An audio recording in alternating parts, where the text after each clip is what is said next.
एक तर शेती नापीक होईल, शेतीच्या व्यवसायावर डिपेंड राहिलं की पूर्णपणे पुन्हा कधीतरी त्याचे प्रॉब्लेम येऊन नुकसान होईल. दुसरी महत्त्वाची, रासायनिक खतं जर जास्त वापरले त्याचे सुद्धा दुष्परिणाम आपल्या शेतीच्या पूर्ण जी फर्टिलिटी म्हणतो, नापीकता म्हणतो, तर त्याच्यावर होणार आहे. आणि जर आपण इन्सेक्टिसाइड, कीटकनाशक कुणाच्याही तज्ज्ञाचा सल्ला न घेता दुकानदाराच्या मनानं आपण जर वापरले त्याचे सुद्धा फार मोठे दुष्परिणाम आपल्याला दिसून येतात. पंजाब राज्य हरित क्रांतीमध्ये नंबर 1 होतं. तिथले शेतकरी म्हणले आमचं एवढं पीक कोणी काढत नाही, काही नाही, कोण्या शास्त्रज्ञाला विचारायची गरज नाही. आपापल्या पद्धतीनं कीटकनाशकाचा मोठ्या प्रमाणावर उपयोग चालू केला त्यांनी. आज परिस्थिती काय आहे?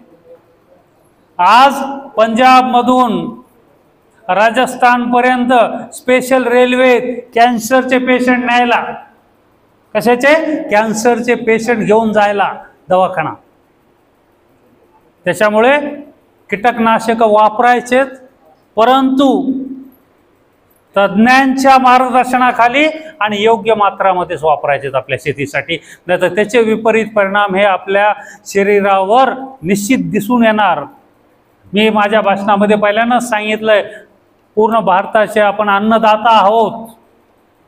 आणि अन्नदाता जेव्हा म्हणतो तर त्यावेळेस जे काही असं मानवाच्या शरीरासाठी अपायकारक आहेत त्या गोष्टी आपल्या ह्याच्यामधून व्हायला नकोत. तर ह्या सगळ्यामुळे आता शेतीची एक व्यवस्था अशी आलेली आहे की ज्याच्यामध्ये आपल्याला शेतीच्या सोबत शेती संलग्न व्यवसायाला निवडावं लागतात. 60 वर्षापूर्वी, 50 वर्षापूर्वी तुम्ही पहा काय होती शेती आपली. प्रत्येकाच्या घरी 20-25 एकर जमीन असायची, 2-4 बैलाच्या जोड्या असायच्या, गाई असायच्या, म्हशी असायच्या, शेळ्या असायच्या 5-25, कोंबड्या 10-15 आपलं भोकड्या इकडं तिकडे फिरायल्यात आणि चालायचं सगळं. त्याचा खत पीत जे काही निघतंय ते शेतीत, फर्टिलायझर वगैरे कमी होते. आता काय झालं? सोयाबीन आहे का सोयाबीन, ऊस तर ऊसच सुरू त्यानं लावला. आता आपल्याला त्याला उत्पन्न चांगलं मिळालं, आपलं मिळालं पाहिजे यावेळेस. आणि मग हे मटका आहे, कधी लागला, नाही गेलं की बुडालं, संपलं. आणि मग ह्याच्यातून नैराश्य निर्माण होतंय आणि मग आत्महत्याच्या केसेस वाढायल्यात. हे फक्त शेतीशी जे संलग्न व्यवसाय आहेत त्याच्याकडे दुर्लक्ष केल्यामुळे शेतीला जो पाठबळ पाहिजे तर ते मिळत नाही आणि त्याचे हे दुष्परिणाम आपल्याला दिसून आले. त्यामुळं शेतीची जे संलग्न व्यवसाय आहेत, शेळीपालन आहे, कुक्कुटपालन आहे, हे छोटे छोटे युनिट जर आपल्यासोबत असतील तर निश्चित हे तुम्ही पश्चिम महाराष्ट्रामध्ये जेव्हा पाहतात, आपलं तुलना करा तुम्ही, पश्चिम महाराष्ट्रामध्ये जरी जमीन कमी असली तरी शेतीशी जे इतर व्यवसाय आहेत ते त्यासोबत आहेत. दुग्ध व्यवसाय आहे, शेळीपालन आहे, कुक्कुटपालन आहे, त्याच्यातून खत निघतो, शेतीमध्ये वापरतात. शेतीमधले जे इतर पदार्थ आहेत जे माणसाच्या उपयोगाच्या नाही, टाकाऊ आहे, पावडर आहे, फीड, तर हे सगळ्या गोष्टी ते जनावरांसाठी वापरतात. आणि ही सायकल चालू राहते, हे म्हणायचं आहे. शेळीपालन का करायची त्याच्या मागचा मुख्य उद्देश. दुसरं पुढे आणखी पुढे घ्या त्याचे काही. हां, जेव्हा शेळीपालन करतो व्यवसाय म्हणून तेव्हा त्याचे मुख्य हे खांब आहेत, पिलर. पहिली गोष्ट गोठे कसे पाहिजेत. मी पाहिलंय काही ठिकाणी कुठंतरी जाऊन येतात, व्हिजिट करतात आणि मग इतके सुंदर गोठे बांधले जातात की शेळी सुद्धा बिचारी लास्तीमध्ये जाऊन बसायला. आणि मग आपल्याला संपला आपला खिसा पाठवून. एकदा शेळीपालनाचं प्रशिक्षण मी मुंबईत घेऊ लागलो, त्या ठिकाणी ऑर्गनाईज गेलो होतो आणि जेव्हा सगळं शिकवल्यानंतर एक जण उठून म्हणले, सर हे शेड फीड सगळं चांगलं झालं, समजा जरी घाण होऊ नये म्हणून साईडनं जर आरसे लावले समजा, किंवा नाही स्टाईल लावल्या तर काय हरकत आहे, स्टाईल्स चांगल्या अशा लावल्या तर. मी म्हणलं काहीच प्रॉब्लेम नाही, तुम्ही आरसे सुद्धा लावा, पण त्याच्यामध्ये तुमच्या खिशातून पैसे किती चाललेत गरज नसताना हे त्यावेळेस ठरवा. त्याच्यामुळं जेव्हा आपले गोटे उभा करायचेत अतिशय कमी खर्चामध्ये आपल्याला उभा करायचेत आणि व्यवसाय पुढे करायचा. व्यवसाय चालू करत असताना जसं आता मॅडमनं सांगितलं, सगळ्यांना स्कीम शक्य नाही, मला 10-5 शेळ्या द्या नंतर मी चालू करतो असं नाही. आपलं स्वतःच्या हिमतीमधून जेवढं होतंय तेवढं चालू करायचंय आणि मग पुढे हळूहळू वाढवत असताना योजनांचा उपयोग करून घ्यायचा आहे. आपल्याला वेगवेगळ्या शासनाच्या योजनांचा उपयोग करून घ्यायचा आहे. त्या योजनाच्या बाबतीमध्ये नॅशनलच्या ज्या योजना आहेत त्याच्या संदर्भातही मी तुम्हाला डिटेल्स सांगणार आहे. म्हणून पहिलं गोटे कशा असावेत. जेव्हा आपला व्यवसाय चालू करायचा मूळ त्यावेळेस बेसिक ह्याच्यामधून जायचंय, मोठे मोठे गोटे उभा करायचे नाहीत. मग एकदा आपली योजना आल्यानंतर आपल्याला करायचंय, कारण हे डेड इन्व्हेस्टमेंट आहे. कमीत कमी आपल्या वेगवेगळ्या उपलब्ध असलेल्या साधनांमधून आपल्याला गोटे उभे करायचे. पुढे घ्या सर. हे पहा, हे कोकणातले गोटे आहेत जिथं 24 तास पाऊस असतंय. तुम्ही कोकणात जाऊन गेलात की आमच्या परभणीच्या ठिकाणी एकानं असेच गोटे उभा केले. उंच प्लॅटफॉर्म, त्याच्यावर शेळी बसणार, खाली उतरायला. अरे आपल्याकडे गरज नाही, पाऊसच पडा नाही. पाऊस पडायचं म्हणजे नशीब समजायला. आणि तिथं कशाला गोटे, किती खर्च करायचा विनाकारण. म्हणजे कुठं काहीही अशा गोष्टी आपल्याला शक्यतो टाळायच्या. पुढे घ्या. मुख्य 3 प्रकारचे गोटे, साधे सिंपल आपल्याकडे असलेल्या उपलब्ध साहित्यातले गोटे, मध्यम आकाराचे गोटे आणि फार मोठे जे उद्योजक उभा करतात. तर ते गोटे वेगळे. पुढे घ्या. पुढे घ्या.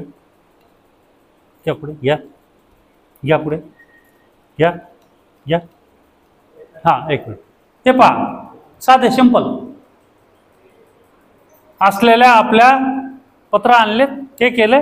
कमीत कमी आपले 2-3 वर्ष उत्पन्न घ्यायचं, एखादी योजनामध्ये हे करायचं, नसेल तर हळूहळू वाढवायचं. विनाकारण गोट्यात खूप पैसे घालायचे नाहीत. हे महत्वाची गोष्ट आहे. आपल्या शेतीशी पूरक व्यवसाय म्हणून आपण पुढे चाललो. हे पहा, सिंपल ह्याच्यामधून असलेल्या अवेलेबल स्ट्रक्चर म्हणून उभा केलाय. 70-80 रुपये चौरस फूट सुद्धा लागत नाही याला किंमत, पहिल्याने व्यवसाय चालू करत असताना. पुढे चला. हे पहा, त्याचे फोटो कसे चालू केलेत. पुढे घ्या. कमीत कमी काय केलंय, अर्धबंदिस्त गोटा शेड केलेला आहे. रात्री त्या शेडमध्ये आपल्या शेळ्या राहतील, दिवसा समोरच्या पटांगणामध्ये राहतील. जेव्हा जेव्हा आपण शेळी वाढवलेल्या आहेत आणि शेळी वाढवल्यानंतर जर हिरवा चारा उपलब्ध नसेल तर आपला व्यवसायावर कधी येणार नाही. खाद्य खाऊ घातलं भरपूर तयार करून कंपनीचं नाही, घरी सुद्धा त्याची किंमत वाढते आणि आपल्या पदरात काही राहत नाही, नफा राहत नाही. हे महत्त्वाचं तत्व शेळी पालन करताना करावं लागतंय.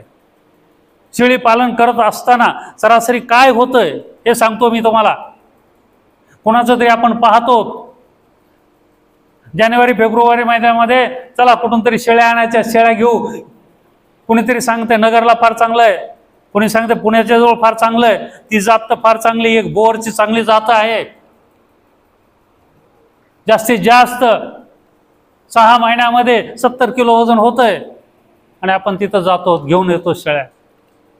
एकदा आणल्या, 100 शेळ्या 50 शेळ्या जर आणल्या 15% मर त्याच्यात ठरलेली वाहतूक आणि तुमच्याकडे ठेवल्या, की शेळ्या मेल्या. गृहीत धरा, मेल्या. कशाला मेल्या माहित नाही. डॉक्टरला विचारलं ते म्हणते मरणारच.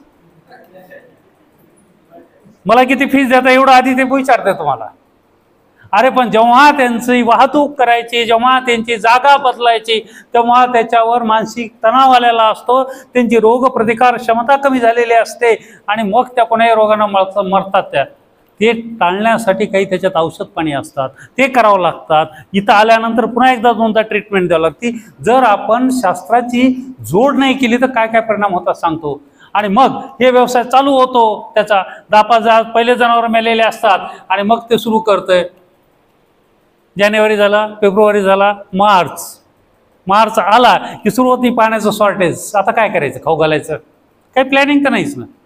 हिरवा चारा कुठून आणा, हिरवा चारा काय करायचा, मार्केटमधून असला तर आणू. आणि मग त्यावेळेस कडबा खाऊ घाल, वाळलेलं गवत खाऊ घाल सुरू होतंय. ह्या शेळ्यांसाठी कमीत कमी 16-17% प्रथिनं शरीरात लागतात, तरच त्या जिवंत राहतात. आपल्या गवतामध्ये आणि कडव्यामध्ये 7% प्रथिन आहेत. 10% प्रथिन त्याने कुठून आणायचे, वरून उन्हाचा पुन्हा ताप, वरून उन्हाचा अतिशय स्ट्रेस. उन्हाळा सुरू झालेला आहे आणि अशा परिस्थितीमध्ये तो स्ट्रेस थांबवण्यासाठी आपल्याला एकतर त्याच्यामध्ये खुराक चालू करावा लागतो, खाद्य चालू करावं लागतं. 300 ग्राम रोज खुराक खाऊ घातला की पुढचे 5 ते 6 महिने बघा तुम्ही, तुमच्या शेळ्या चांगल्या राहतील. पण तुमचे सगळं बजेट संपलेलं असेल आणि आपल्याला फॉर्म बंद करावं का, हा विचारात तुम्ही असावं. त्याच्यानंतर जर समजा नाही खाऊ घालून तसंच कॉम्प्रोमाइज केलं पुढं जर समजा पावसाळा सुरू झाला की पावसाळ्यानंतर ही शेळी आणली होती का ही ओळखू येत नाही आपल्याला. ही शेळी मार्केटमध्ये उभा केली की ती जी काही 8,000 आणली होती 4,000ला कोणी घेऊन जात नाही. ही परिस्थिती आपल्यावर हळूहळू येते. याच्यासाठी काय करायचं हे महत्वाचं आहे. म्हणून कमीत कमी खर्च आपल्याला शेडवर करून पुढं चालायचंय आणि आपल्याला त्या पद्धतीनं पुढं शास्त्रोक्त पद्धतीने जायचंय. पुढे घ्या, हे पहा, मध्यम आकाराचे थोडंसं आपल्याकडे बजेट जास्त आहे, अशा पद्धतीनं उभा करा शेड आणि आपल्याला पुढे जाता येते. जाळी लावायची ही भिंत आणि समोर मोठी जागा ठेवायची. मी तुम्हाला हेच सांगितलं की समोरच्या जागेचं महत्त्व असं आहे की तुम्हाला कुठूनही ते आणून आपल्याला तिथं हिरवा चारा वगैरे खाऊ घालता येते व्यवस्थितपणे. मध्ये जेवढी जागा साधारण शेडमध्ये आपल्याला एक 10 ते 12 चौरस फूट एका शेळीसाठी जागा द्यावं लागते. तर इथं बाहेरची जी जागा आहे एका शेळीला कमीत कमी 4 पटीनं जास्त जागा द्यायची आहे.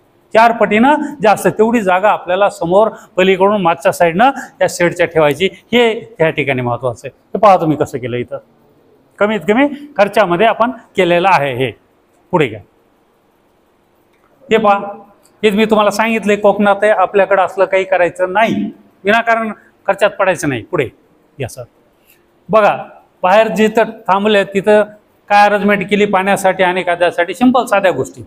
पुढे घ्या, मोठा शेड. पुढे घ्या, पहा शेळ्या कशा खायला आनंदात शेळ्या. पुढे घ्या, नागपूरचं शेड होतं, तिथं सुद्धा असं प्रशिक्षण घेतलं आणि प्रशिक्षण घेतल्यानंतर ह्या ठिकाणी व्हिजिट दिली. कधीपासून सुरू झालाय म्हणले 6-7 वर्ष झालेत म्हणले, 5-6 वर्ष तर होऊन गेले. तर चालायला सगळं. मॅनेजर होता, मालक नव्हता. मॅनेजरला म्हणलं सगळं प्रशिक्षण दाखवलं कसं आहे काय, सगळी सिस्टीम व्यवस्थित झाली. त्याच्यानंतर मग थोडे प्रशिक्षणार्थी पुढे गेल्यानंतर मी मालकाला त्या ह्याला मॅनेजर होता त्याला विचारलं आता नफा किती मिळतोय, कसं कसं चाललंय. त्यानं मला हळूच सांगितलं मालकाने विकायला काढलंय म्हणले, कोणी विकत घेत असेल तर. कारण एवढा मोठा त्याच्यावर जर खर्च केला असेल तर कधी ते रिकवर व्हावं, कधी तो रिकवर व्हावं अशी परेशानी येते. म्हणून पहिल्यानंतर असं मोठं कुठंही मोठं करून खाली बुडायचं नाही. छोट्यातून मोठं व्हायचं आपल्याला, छोट्यातून मोठं व्हायचं आहे. त्याच्यामुळे पहिल्या 25 शेळ्या असतील तरी चालेल, तिथून हळूहळू 50 करू. वाढायचा वेग भरपूर आहे, परंतु छोट्यामधून मोठ्याकडे जायचं आहे हे बघायचं आपल्याला. पुढे घ्या, खाद्याच्या संदर्भात शेडच्या संदर्भात काही प्रश्न असतील तर सांगा, 2 मिनिटात आपण चर्चा करू. फक्त शेडच्या बाबतीमध्ये किंवा गोट्याच्या बाबतीमध्ये काही प्रश्न असतील, तुम्ही बरेच जणांकडे शेळ्या आहेत, काय अडी अडचण येत असेल तर सांगा. हां, कोणतं आत्ताचं? हां, ह्याच्यामध्ये काय करायचं आहे की एकच शेड इतक्या बाय इतक्या करण्यापेक्षा काही नॉर्म आहेत त्याचे. जर तुम्ही इंटेन्सिव्ह ट्रेनिंग केली तर त्याच्यामधले नॉर्म कसे येतं, एक जर सर्वसाधारण शेळी असेल तर तिला 10 ते 12 चौरस फूट जागा लागते. किती शेळ्याची करायची, मग तेवढा पण किती स्क्वेअर फीट, मग त्याची जी रुंदी असते तर 30 फुटापेक्षा पण जायचं नाही, लांबी वाढवत राहायची. म्हणून एक शेड झालं. 4 पटीनं जागा, मध्ये किती दिली आपण 10-12, म्हणजे 40 चौरस फूट एका शेळीला जागा लागायली. त्याप्रमाणे पुढे आणि मागं जागा वाढवायची आणि आपलं शेड कन्स्ट्रक्ट करायचं. लहान पिल्ला असतील तर समजा 6 चौरस फूट गरीब धरायचं, मोठे बोकडा असतील तर 15 चौरस फूट जागा धरायची. या पद्धतीनं थोडासा तो प्लॅन करून आपल्याला, आणि हे सगळे डिटेल प्लॅन आपण इंटेन्सिव्ह ट्रेनिंगमध्ये सांगतो आपण ते. ठीक आहे, आणखी काय? हा सांगा ना. 100 शाळेत सीड आहे आणि 6 आहे. खालीवर करा ना. आलं लक्षात माझ्या. चटई बांबूचे. हो हो आलं लक्षात. एक मिनिट. हा पाहिलं. हा, यांनी मला जे शेड दाखवलंय तर अतिशय झोपडे पद्धतीने केलेलं आहे. हे आहे अतिशय कमी किमतीत केलेलं आहे, अतिशय चांगलं आहे. परंतु ह्याच्यामध्ये एकच अडचण आहे. काय अडचण? आपल्याला मित्र बरेच असतात, सख्य बरेच असतात. जेव्हा आपलं मोठ्या प्रमाणावर कधी कधी चालू लागलं तेव्हा त्यांची बिडी कुठं जाते सांगता येत नाही, सिगारेट कुठं जाते सांगता येत नाही. चुकूनही त्यानं सिगारेट फेकलं, सगळं पेटलं, एका रात्री सगळं जिकडं तिकडं झालं. त्याच्यामुळे शक्यतो आपल्या शेडवर झोपडं टाळायचं. झोपड्याच्या ऐवजी जुने पत्र बसवा. कुठं जर जुने मिळाले सिमेंटचे पत्र बसवा, परंतु झोपडं टाळायचं. झोपडं जर ठेवलं तुम्ही, ते कधी पेटल आणि कधी काय होईल ते सांगता येत नाही, तेवढी रिस्क असते. त्याच्यामुळे ती चूक आपण करायची नाही. ती चूक तिथं झाली. दुसरं सगळ्या गोष्टी ठीक आहेत. चला, आणखी काही प्रश्न त्या संदर्भात नाही. चला पुढे नेक्स्ट. आता हे पहा, जर तुम्ही ज्याला विचारलं किंवा शेळी काय खाते, शेळीला काय आवडतंय, फार अवघड प्रश्न आहे. फार अवघड आहे. काय काय नाव घ्या. उलटा प्रश्न विचारला, शेळी काय खात नाही, तरी अवघडच आहे ना. सगळंच खाते ते. मग काय खाऊ घालायचं? मका खाते, झाडाचे पानं खाते, झुडपाचे पानं खाते, बाबूळ खाते, पिंपळपूरचे बोरीचे पानं खाते, सगळंच खाते. मग काय करा? एका शेतकऱ्याने काय म्हणे, शेळ्या फार खाते, आपण बोरी लावू म्हणे. आणि शेळ्या तिकडे सुरू केल्या, बोरीचे झाडं लावले आणि 50 शेळ्या घेऊन बोरीच खाऊ घालायचं, त्याला पानच झालं. ठीक आहे, शेळ्या सुरू झाल्या, उन्हाळा सुरू झाला, बोरीचे पानं कापून ठेवले, पुन्हा बोरीचे पानच आहे ना 6 महिने. आता काय करायचं? शेळ्या गेल्या वाळून. तोपर्यंत प्लॅनिंग, ह्याला म्हणतात प्लॅनिंग करणं. त्याच्यासाठी जेव्हा आपला फार्म चालू करायचा, 100 शेळ्याचा जरी असेल तर कमीत कमी 2.5 ते 3 एकरमध्ये आपलं फॉर्डरचं प्लॅनिंग चालू असणं आवश्यक आहे. अशा प्रकारचे पिकं आपल्याला विचार करायचा आहे की जे मल्टिपल आहे, जास्तीत जास्त आपल्याला हिरवा चारा देतील, ज्याचं इल्ड जास्त आहे, कंटिन्यू, मेहनत कमी आहे, थोडं पाणी लागलं तर लागू द्या. परंतु असं काही करायचं नाही की एकदा कापलं की संपलं, पुन्हा लावत बसा. म्हणून ज्याला मल्टीकट्स व्हरायटी म्हणतो, पूर्णपणे काढलेल्या आहेत, नेफियर व्हरायटीज म्हणतो, तर त्या जर केल्या तर ऊसासारखे कमीत कमी 2.5 वर्ष 3 वर्ष पुन्हा काढायची गरज नाही. कटकट करायचं, बारीक करून शेळ्यांना खाऊ घालायचं. हे जर असेल तर सगळ्यात स्वस्त होतंय. ते काय करता येईल ते बघा तुम्ही पुढे. पहा काय काय खातात त्याची लिस्ट दिली. परंतु सगळ्यात यशवंत ग्रास, पॅराग्रास, DHN6 या ज्या नवीन व्हरायटीज आहेत, ज्याचे पानं बारीक आहेत, स्टेम छोटा आहे, अशा व्हरायटीज निघाल्यात. याचं उत्पन्न आपण इथं सुद्धा आहेत कृषी विज्ञान केंद्रामध्ये. याचं उत्पन्न मोठ्या प्रमाणावर आहे. 45 दिवसाला कटिंगला येतात. पहिले 4-4.5 महिन्यामध्ये एकदा झालं की 45-50 दिवसाला कटिंगला येतात. बारीक कट करून, चॉपिंग करून आपल्याला शेळ्यांना खाऊ घालता येते, ज्याच्यामुळे त्याची उत्पादनाची किंमत आपली कमी करता येते. उत्पादनाची किंमत कमी करता येते एकमेव हिरव्या चाऱ्यामुळं. म्हणून हिरवा चारा हा आपल्या या व्यवसायामधली सक्सेस स्टोरी आहे. सक्सेस स्टोरी आहे. पुढे घ्या. हे पहा काही काही फोटो आहेत कसं लोकांनी लावलेले मोठ्या फार्मवर. पुढे घ्या. हे पहा DHN6 आहे. पुढे घ्या. याच्या व्यतिरिक्त आणखी बऱ्याच व्हरायटीज आहेत. हे कृषी विज्ञान केंद्राकडून कृषी विद्यापीठामध्ये, पशुवैद्यकीय महाविद्यालयामध्ये जा, तिथं लावलेले येतात. त्याचे स्टंप्स अवेलेबल आहे 1-2 रुपयाला. ते एकदा स्टंप पाडून आपल्या जी जमीन आपण शेळी पालनासाठी राखीव केली त्या पद्धतीने गेलं तर नेहमी आपल्याला कटिंगसाठी, विशेषतः उन्हाळ्यामध्ये, त्याचा आपल्याला काळजी घेतो. पुढे घ्या. पुढे घ्या. हे पहा कटिंग आणि बारीक करून. आता छोटे छोटे चाप कटर निघालेले आहेत. सिंगल फेजवर चालणारे चाप कटर आहेत. परभणीमध्ये मी ते जिल्हा स्तरावर शेतकऱ्यांना जे वेगवेगळे पशुसंवर्धनाचे बेनिफिट होते त्या कमिटीवर होतो.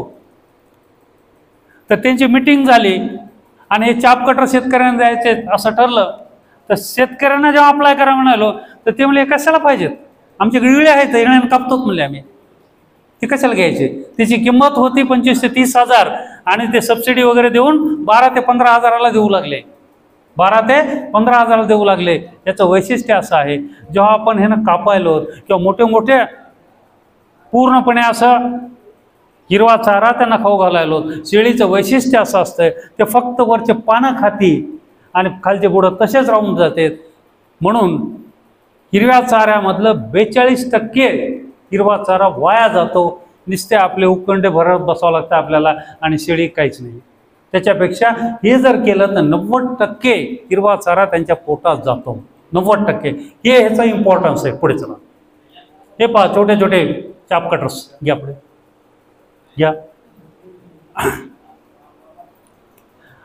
तंत्रज्ञानाचा वापर ह्याच्यासाठी करायचा आहे की या व्यवसायामधले उत्पादनाचा खर्च कमी करून प्रॉफिट वाढवायचं आहे.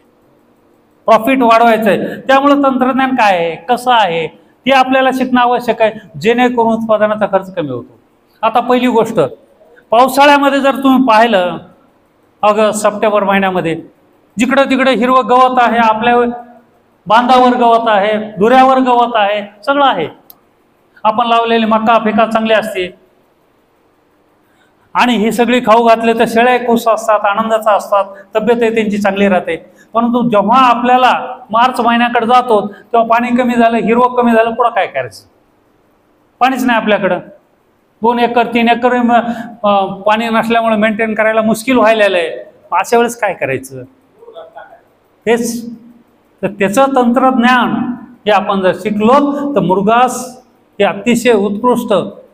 मुरघासमधला आणि आपल्या कडबा किंवा हे वाळलेल्या गवतामधला फरक काय?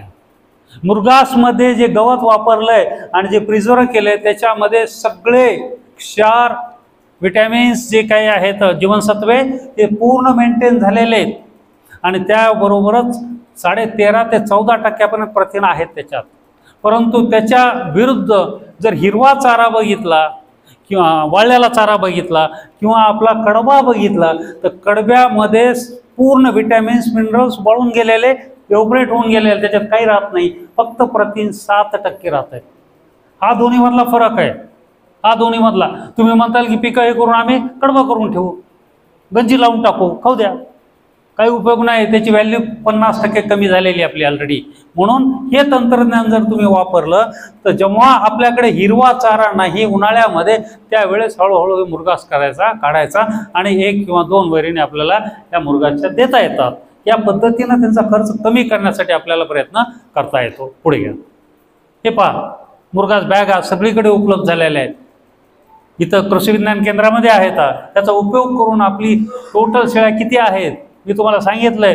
एका शेळीला आपल्याला साधारण 2.5 ते 3 किलो रोजचा चारा लागायला असं गृहीत धरा आणि त्याप्रमाणे त्याचे इस्टिमेट काढा किती शेळ्याला किती दिवस आपल्याला करायचंय. तेवढ्या बॅग भरून ठेवायच्या आणि उन्हाळ्यामध्ये आपल्याला त्याचं हे करता येते. पावसाळ्यामध्ये जेव्हा आपल्याकडे हिरवा चारा मोठ्या प्रमाणावर आहे, मल्टीकट्स आहेत, त्यावेळेस त्याचं रूपांतर करून ठेवायचं. जोपर्यंत त्याला हवा लागत नाही, पाणी लागत नाही, तोपर्यंत तो जसाच तसा राहतो. बाय चान्स समजा भिजलं किंवा हवा लागली, आपलं पाणी लागलं त्याला आणि भिजला, मग मात्र त्याच्यामध्ये बुरशी तयार होते आणि ही बुरशी जनावरांसाठी अपायकारक आहे, विषबाधक आहे. मग तसा चारा आपल्याला खाऊ घालता येत नाही. याच्यामध्ये मुख्य तत्व असं आहे, फर्मेंटेशन होतं आहे, बारीक जंतू असतात, हे सगळं जे काही पूर्णपणे न्यूट्रिएंट आहे तर त्याचं कन्व्हर्जन ते करतात आणि त्यामुळे त्याची क्वालिटी ही चांगली असते. पुढे घ्या. हे दुसरं तंत्रज्ञान ज्याला आपण काय म्हणतो, हायड्रोपोनिक. जेव्हा आपल्याकडे, मी पुण्याला एक ट्रेनिंग घेतलेली होती आणि त्या ट्रेनिंगमध्ये एक शेतकरी आलेला होता. मला सुद्धा आश्चर्य वाटलं. त्याच्याकडे 500 शेळ्या होत्या. जेव्हा पुण्याच्या जवळ आम्ही बघायला गेलो, जी काही जमीन होती तर त्याच्यामध्ये फक्त आणि फक्त त्याचे गोटे होते, एकही हिरवा चारा कुठेही नव्हता आणि ही मशनरी बसवलेली होती. 500 शेळ्या एवढ्या हिरव्या चाऱ्यावरती करत होता, ज्याला आपण हायड्रोपोनिक म्हणतो. दसरा आल्यानंतर पाहिला असेल तुम्ही, आपल्या घरी काय करतात, 10 दिवस आधी धान्य टाकतात, मोड येतात त्याला आणि ते वापरतो. हेच तत्वज्ञान आहे. इथं सेम तत्वज्ञान आहे, फक्त आपल्याला पाण्याचा सोर्स कमी लागतो. असे जर ट्रे वगैरे आणलेले असतील तर जास्तीत जास्त 15-20 दिवसामध्ये येत आहे. ह्याच्यामध्ये ज्याला आपण हे उत्पादन बिना मातीचं आहे, माती कुठेही नाही ह्याच्यामध्ये, फक्त पाण्यावर आहे. आणि ह्या पद्धतीनं आपल्याला हे करता येतं आहे. आणि विशेष फक्त एकच आहे की जेव्हा आपल्याला एक खाऊ घालायचं आहे ह्याच्यामध्ये माती नसल्यामुळं क्षार आणि जीवनसत्वाचं प्रमाण कमी असतंय. त्याच्यामुळे गावातून रेडीमेड जीवनसत्व आणि ज्याला आपण क्षार म्हणतो त्याचं मिश्रण जर आणलं आपण आणि एक अर्धा छटाक 25 ग्राम एका शेळीला खाऊ घातलं तर दुसऱ्या शेळीला काहीही खाऊ घालायची गरज नाही. काही खाऊ घालायची गरज नाही. अशा पद्धतीने ही सुद्धा एक वेगळी शेती करता येते. हे तंत्रज्ञान सुद्धा वापरता येतं. ठीक आहे, कोणाचे काही प्रश्न असतील सांगा याच्या संदर्भात. स्पेशल ट्रेनिंग आहे. मी फक्त तुम्हाला तंत्रज्ञानाची ओळख करून द्यायलो आहे. याच्या स्पेशल ट्रेनिंग आहे. ती ट्रेनिंग 2-4 दिवस अटेंड केली की तुम्ही तज्ञ होतात त्याच्यात हळूहळू. समजायलंय का? भाषा थोडं फास्ट चालू होतं पण समजायलंय ना, तेच म्हटलं. ह्या पद्धतीने आपल्याकडे पुढे घ्या. या व्यतिरिक्त आपल्याला आपल्या फार्मवर खाद्य लागतंय. मी तुम्हाला हे सांगितलंय की खाद्याचा उपयोग कमीत कमी करायचा आहे. कमीत कमी करायचा आहे. संतुलित खाद्य ज्याला म्हणतो तर ते लागतंय आणि त्याचा उपयोग आपल्याला कमीत कमी करायचा आहे. कारण ते काय अपायकारक नाही, चांगलंच आहे, परंतु आपल्याला अपायकारक आहे. आपले सगळं बजेट संपू नये एवढा फक्त आपला त्याचा उद्देश आहे. कारण त्याच्यामध्ये खर्च जास्त होतो. एक खाद्य जर तयार करायचं आहे किंवा आपल्याला हे करायचं तर त्याची किंमत 1 किलोची ही कमीत कमी 28-30 रुपये 25 रुपये किलो कमीत कमी हे या पद्धतीनं आपल्याला ते खाद्य विकत घ्यावं लागतं आहे. आणि मग तसं जर पाहिलं सगळ्या शेळ्यांचा तुम्ही 4 किंवा 5 महिन्याचा खर्च काढला तर ऑन ॲव्हरेज ते 7-8 हजारच्या पुढे जातो शेळीच्या याचा. मग तेवढ्यात आपल्याला शेळ्या उत्पन्न करणं होत नाही. म्हणून त्याचा आपल्याला उपयोग टाळायचा आहे आणि जास्तीत जास्त उपयोग हिरवा चारा आणि इतर गोष्टीचा करायचा आहे. पण तरी पण ज्या शेळ्या गाभण आहेत, छोटे पिल्लं आहेत, गाभण शेळी आहे, कमीत कमी त्याला 250 ग्राम रोजचं खाद्य शेवटचा 1 महिना द्यायचे. गाभण्याचा शेवटचा महिना. छोटे पिल्लं आता जन्मलेले तर 2 पिल्लं आहेत, 3 पिल्लं आहेत तर त्यावेळेस ते गवतावर जगू शकत नाहीत. दूध कमी असतंय. कमीत कमी 1 छटाक खाद्य त्यांना खाऊ घालणं आवश्यक आहे रोजचं. 1 छटाक. मग अशा शेळ्यांना गाभण आणि हे किंवा ज्या शेळ्या आता बेलेल्या आहेत जास्त हे करू शकत नाही त्यांच्यासाठी पहिल्या 1 महिन्यासाठी 250-300 ग्राम खाद्य खाऊ घालायचं. ते खाद्य कसं करायचं त्याचं काय तर ते आपण ट्रेनिंगमध्ये जे फक्त इथं पहा ते कसं आहे. घ्या पुढे, घ्या पुढे, घ्या घ्या पुढे, घ्या घ्या पुढे. हां 1 मिनिट याच्या आधी हां हे पहा. हे खाद्य तयार करताना आपण काय काय करू शकतो? भरडू शकतो. मका आहे भरडलेला, गव्हाचा कोंडा आहे, पेंड आहे, ज्वारी आहे. हे 2-4 नमुने दिले तर वेगवेगळे. हरभरा आहे भरडलेला, क्षार जीवनसत्व ह्याचं मिश्रण दुकानामध्ये उपलब्ध आहे.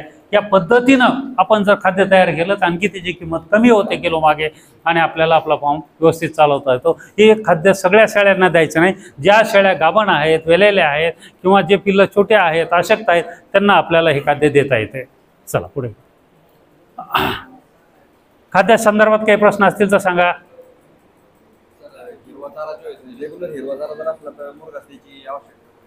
हां तुमच्याकडे जर शेती जास्त असेल, हिरवा चारा मोठ्या प्रमाणात उपलब्ध असेल तर मग मुरघास खाद्य किंवा हायड्रोपोनिक ह्याच्याकडे जायची गरज नाही. आपल्याकडे पाण्याची कमतरता आहे, शेती कमी आहे, उन्हाळ्यामध्ये आपल्याला हा प्रश्न येऊ शकतो. मग हे तंत्रज्ञान त्या ठिकाणी वापरायचं आहे. त्या ठिकाणी म्हणजे 2 गोष्टीमध्ये कन्फ्यूज करू नका.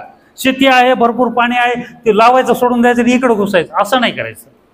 असं नाही करायचं. हा मी तुम्हाला पर्याय द्यायलो ज्या वेळेस आपल्याला होत. मग काय होतं की बऱ्याच वेळेस पाणी कमी, शेती आहे, सगळं आहे, विहिरीचं पाणी कमी झालं, आता काय करायचं? आपली आपली प्लॅनिंग आधीच करा. हे राहू द्या थोडंसं, म्हणजे आपला उत्पादनाचा खर्च कमी येतो. हा त्याच्या मागचा महत्त्वाचा उद्देश आहे. पुढे हां 1 मिनिट. शेळ्याच्या जातीच्या संदर्भात थोडंसं बोलणार आपण. शेळ्याच्या जाती असंख्य आहेत. बघा तुम्ही फोटो पिटो दिसायला किती चांगले आहेत, पण आपण कोणती निवडायची तेच चाललंय ना. तर ते कशासाठी निवडायचे हे पहा. घ्या पुढे. उस्मानाबादी शेळी कुठे जा तुम्ही 100% उस्मानाबादी कधी सापडत नसते. त्याच्यामुळे आपण अपेक्षा नाही करायची. आपल्याकडं शेळ्या आणल्यानंतर तिला हळूहळू 100% करायचं आहे. 100% तिला करायचं आहे. म्हणून महत्त्वाचं जेव्हा आपल्याला शेळी फार्म चालू करायचा आहे त्यावेळेस कोणी जर म्हणत असेल की माझ्याकडे प्युअर 100% आहे आणि माझ्याकडून घेऊन जा, तिथून जाऊन आणायचं आणि आपल्याकडे सुरू करायचा, फसला प्रयोग फसला. त्याच्यापेक्षा पहिल्या किंवा दुसऱ्या वेतातल्या ज्या शेळ्या गाभण आहेत अशा शेळ्या आपल्याला कुणाकडून ज्याच्याकडून चांगला सोर्स आहे किंवा मार्केटमधून जिथं चांगल्या मिळतात अशा पद्धतीनं हळूहळू 2-3 मार्केट अटेंड करून घ्यायच्या आणि पहिल्यानं आपल्याला एक 20-25 पर्यंत संख्या ठेवायची आणि 2 किंवा 3 चांगले नर ठेवायचे आणि हे करायचं. पहिलं जनरेशन जे आहे आता शेळी ओळखायची कशी? साधं पहिलं एक काळी ते काळी, नो पांढरी, फक्त पांढरा डाग असला डोक्यावर पायावर कुठंतरी छोटासाच असेल, पहिली गोष्ट काय. मोठी रापड शेळी, कानं खाली लोंबायलेले, हे त्याचे वैशिष्ट्य. काळा कलर महत्वाचा आहे आपल्याकडं. आपण जर पाहिलं शेळी पालन करायचं म्हणलं की मग एका कलरचे नसते, सगळ्या पांढरा कलर, काळा कलर जिथं आहे ते ब्राऊन, जे काय असेल ते कलर, ते नाही, ते गावरान झालं. ह्याच्यात आणि ह्याच्यात फरक काय आहे, ह्याच्यामध्ये रोगप्रतिकार क्षमता चांगली आहे, उत्पादन करण्याची क्षमता चांगली आहे, त्याचा वाढीचा वेग चांगला आहे, 2 किंवा 3 पिल्लं देण्याची क्षमता जास्त आहे. त्यामुळे आपल्याला उस्मानाबादी शेळीकडे जायचं आहे. सर्व 2-3 पिल्ले देते. तेच सांगायलो ना, निवड जर व्यवस्थित झालेली असेल तर ते. म्हणून 25-30 शेळ्या आणून आपल्याला तिथून सुरुवात करायची आणि पुढं हळूहळू मग आपल्या शेळ्या वाढवायच्यात. जर प्युअर नर आणलेले असतील तर पुढचं जनरेशन तुमचं, जे तुम्ही 50% उस्मानाबादी शेळ्या ह्या वैशिष्ट्यानं पाहून घेतलेल्या असतील तर पुढे तुम्हाला 75% 90% उस्मानाबादीचे कॅरेक्टर मिळवता येते. या पद्धतीनं आपण आपलं तयार करायचं. कुठलं तरी आणायचं आणि पुन्हा 15% 20% मर व्हायची, ॲडजस्ट व्हायचं नाही, असे प्रकार शक्यतो टाळायचे आपल्याला. कारण आपल्याला बिझनेस छोट्यामधून पुढं यायचं आपल्याला. म्हणून हे कॉन्सेप्ट आपल्याला ठेवलेले. यापुढे हे बघा, दुसरे संगमनेरी शेळी कशी आहे. यापुढे विदेशी बोर शेळी आहे, अतिशय वाढ झपाट्यानं सगळं आहे, फार चांगले. थोडंसं त्याच्याविषयी सांगतो तुम्हाला. आमचे देशमुख साहेब आहेत परभणीला, ते मला म्हणाले की असंच प्रशिक्षण घेतल्यानंतर, साहेब म्हणे मी ते बोरचं पाहिलंय आणि ते बोर जातीची शेळीचं वाढ फार चांगली आहे, जबरदस्त वाढती म्हणे. आणि मी ते फॉर्म चालू करायला, मी म्हणलं नका करू, परेशानी येतील, नका करू म्हणलं, आपली उस्मानाबादी राहू द्या. बरं म्हणले ठीक आहे. आणि त्यांनी तिकडे गपचूप आणले, चालू केलं. मला पताही नाही. आणल्यानंतर मग ते बोर शेळी 1-1 लाखापर्यंत का 80,000पर्यंत काहीतरी होती, तर ते आणल्या, सुरू केलं, सगळं चालू झालं. चालू झाल्यानंतर त्यांनी प्रशिक्षण घेतलेलं होतं, त्याप्रमाणे ते व्यवस्थित करत होते. सगळं केल्यानंतर त्याचे पिल्लं झाले, फास्ट वाढणारे, 60 किलो 70 किलो असे मोठे मोठे पिल्लं झाले. आणि मग शेतकऱ्याला म्हणे माझं हे घ्यायचे तू, मला माझ्याकडले शेळ्या येत आहे. ते म्हणलं नाही, आपलं उस्मानाबादी दिवस चालू आहे, सगळे सेम आहे, आपलं उस्मानाबादी दिवस चालू, आपलं काही तसलं काही नको भाऊ. ते ठीक आहे म्हणलं, मी माझं मार्केटमध्ये नेतो म्हणून. परभणी मार्केटमध्ये नेलं, गंगाखेड मार्केटमध्ये नेलं. तिथं तो खाटीक आला, त्यानं बघितलं, वा चांगली शेळी म्हणलं. कसं किलो? त्यावेळेस 400 रुपये उस्मानाबादी चालू लागलं. हे म्हणलं 150 रुपयानं. ती म्हणला मला कसं बरोबर 150 रुपयाचं काय झालं? नाही म्हणलं, मी गिराईकाला हे नेलं की म्हणते मोठ्याच आहे, मी कुठं विकू म्हणलं, तुझे घेत नाही म्हणलं. जा आता कुठं विकायच्या शेळ्या, न्या पुण्याला, न्या मुंबईला, जाण्याचा खर्च तरी परवडतंय का? त्याच्यामुळं जिथं आपल्या इथं पिकतंय, जिथं विकलंय तेवढंच करायचं. विनाकारण दुसरीकडलं पिकलेलं आणायचं, तिसरीकडे विकायचं, असले प्रकार कधीही करायचे नाहीत. म्हणून ही शेळी जी आहे, जिथं पुणे मुंबई आहे त्या ठिकाणी सक्सेसफुल आहे. कारण लोकांना माहीत होत नाही आपण काय खायलो ते, आणि मार्केट तिथं चांगलं आहे. आपल्या इथं कोण मार्केटला घेणार आहे इथं? म्हणून जर मोठ्या प्रमाणावर करायचं असेल तर अवश्य करा, पण छोट्या प्रमाणावर करायचं असेल तर हे परवडत नाही. कारण आपल्याकडे मार्केट कुठं आहे, सगळं ओळखू येतं आणि मार्केटला परेशानी येते. त्यामुळे हे टाळायचं. पुढे घ्या. जमनापुरी शेळ्या दुधासाठी थोड्याशा प्रसिद्ध आहेत. घ्या पुढे. बीटल शेळी घ्या पुढे. ब्लॅक बेंगॉल, एक मिनिट. ब्लॅक बेंगॉल ही जी शेळी आहे ना, आता तरी फोटोत लय मोठी दिसायली आहे. तुम्ही जर तिकडे गेलात ना, ते मांजर गेल्यासारखी जाते शेळी. मांजर, काळी मांजरच दिसते, एवढी छोटी असते ती, काळ्या मांजरीसारखी. मी म्हणालो पिल्लूच आहे काय की? नाही म्हणलं मोठी ती, दूध देते म्हणले. आपल्याला ते म्हणजे हे होत नाही. एक मला अनुभव सांगा. घ्या पुढे. सुरती शेळी घ्या पुढे. चिरोई शेळी. ठीक आहे. तर मी तुम्हाला हे सांगितलं की उस्मानाबादी शेळी आपल्याकडे सगळ्यात चांगली आहे. उस्मानाबादीचे वैशिष्ट्य सांगितले. दुसरी गोष्ट, उस्मानाबादी शेळी हिच्यामधून आपल्याला उत्पन्न जास्त मिळते, वाढ आहे, हे आहे, आणि मार्केट चांगलं आहे. मार्केट चांगलं आहे. तुम्ही जर मागची हिस्ट्री पाहिली असेल मार्केटच्या बाबतीत शेळ्यांच्या, सोन्याचे भाव कमी होतात पण मटणाचे भाव कधीच कमी होत नाही. एवढं अश्युअर्ड मार्केट आहे, एवढं अश्युअर्ड मार्केट आहे. बघा तुम्ही, सोन्याच्या भाव मध्ये आता वाढले तर मध्ये घसरू लागले, पण ह्याच्या बाबतीत कधी घसरण नाही. आता काय रेट आहेत? 700 रुपये किलो. 800 रुपये किलो प्युअर द्या म्हणतात ते बी पुन्हा. म्हणजे ही परिस्थिती आहे. त्याच्या खाली तर इम्प्युअरचा सोडा खाली घ्यायचा असेल तर. म्हणून त्याला मार्केट अतिशय उत्कृष्ट आहे आणि जिथं मार्केट आहे तो व्यवसाय कधीही नुकसानीत जात नाही, कधी जात नाही. त्याच्यामुळं त्या शेळ्या. तर तुम्हाला एक एक्झाम्पल देतो की गंगाखेड तालुक्यामध्ये एक छोटासा प्रकल्प आम्ही राबवला होता. मी तुम्हाला 20 शेळ्यापासून चालू करा म्हणालो, 25 शेळ्यापासून चालू करता म्हणालो, पण त्यांनी जास्तीत जास्त 5 शेळ्यापासून चालू केलं होतं. अतिशय उत्कृष्ट 5 शेळ्यापासून तुम्ही काय काय करणार या गोष्टीपासून सगळ्या गोष्टीची मदत त्यांना शिकवली होती. त्यांनी पहिल्या 6 महिन्यामध्ये लाखामध्ये उत्पन्न काढलं होतं. दुसऱ्या ह्याच्यामध्ये 88,000पर्यंत उत्पन्न काढलेलं. असं असंख्य उत्पन्न होतं. फक्त त्यांनी जे आपण अर्धबंदिस्त म्हणतो होतो ते नव्हतं. छोट्या शेळ्या होत्या, त्यांच्याकडे त्या चारायला हे असते, म्हणून 100% जे 90% प्रॉफिट आहे तर ते त्यांना मिळालेलं होतं. ते त्याच्यामध्ये एक ॲडेड पॉईंट आहे. घ्या पुढे, घ्या पुढे, घ्या. मी काही फोटो दाखवणार आहे त्याचे. घ्या पुढे, घ्या, घ्या. ते पहा, त्या शेळ्या आपण काय केल्या. म्हणजे मला हे दाखवण्याचा उद्देश हा आहे की तुम्ही तुमच्या पायावर छोट्यामधून व्यवसाय चालू करून पुढे जाऊ शकता. एवढंच मला सांगायचं याच्यातून. छोट्यामधून काय केलं, 4 शेळ्या आणल्या आणि त्याला टॅग लावून टाकले. पहिल्यांदा मार्केटमध्येच टॅग लावले आणि नंतर बरं शेळ्या कशा निवडल्या आणि काय केलं. आमचे कमिटी होती. कुठून तरी इकडून तिकडून आणा, कोणाला सप्लाय करा, त्यांना कितीतरी किमती करा आणि मग आपण डोक्यावर घ्यायचं आणि मग गव्हर्नमेंटच्या माणसासारखं बदनाम व्हायचं, हे नव्हतं.